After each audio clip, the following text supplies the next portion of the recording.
India EU వాణిజ్య ఒప్పందం గురించి క్విక్గా తెలుసుకుందాం. దాదాపు 20 ఏళ్ల చర్చల తర్వాత ఫైనల్గా ఇండియా, యూరోపియన్ యూనియన్ మధ్య ఒక హిస్టారిక్ ఫ్రీ ట్రేడ్ అగ్రిమెంట్ కుదిరింది. దీన్ని మదర్ ఆఫ్ ఆల్ డీల్స్ అని పిలుస్తున్నారు.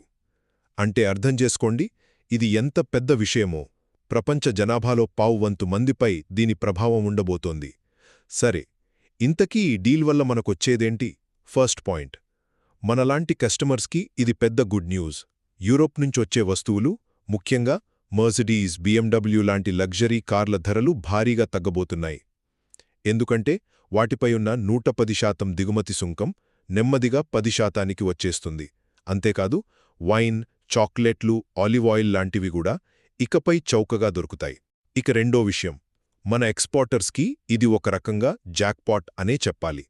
మన టెక్స్టైల్స్, లెదర్, జ్యువెలరీ లాంటి వస్తువులు ఆల్మోస్ట్ జీరో ట్యాక్స్తో యూరోప్ మార్కెట్లోకి వెళ్ళిపోతాయి. అంటే మనవాళ్లకెక్కడ బిజినెస్ చేసుకోవడానికి ఒక పెద్ద డోర్ ఓపెన్ అయినట్టే. ఫైనల్గా మూడో పాయింట్, ఇది కేవలం బిజినెస్ డీల్ మాత్రమే కాదు, అంతకంటే చాలా ఎక్కువ. ఇదొక స్ట్రాటజిక్ మూవ్. ముఖ్యంగా అమెరికా ట్రేడ్ పాలసీల నుంచి దూరంగా జరగడానికి, దానిపై డిపెండెన్సీ తగ్గించుకోవడానికి ఇండియాకి, EUకి ఇద్దరికీ ఇది చాలా హెల్ప్ అవుతోంది. సో, ఒక్క మాటలో చెప్పాలంటే, ఈ ఒప్పందం మన ఇండియన్ కస్టమర్స్కి తక్కువ ధరలు, మన కంపెనీలకి కొత్త మార్కెట్లు, ప్రపంచ వేదికపై ఒక బలమైన ఆర్థిక భాగస్వామ్యాన్ని అందిస్తోంది.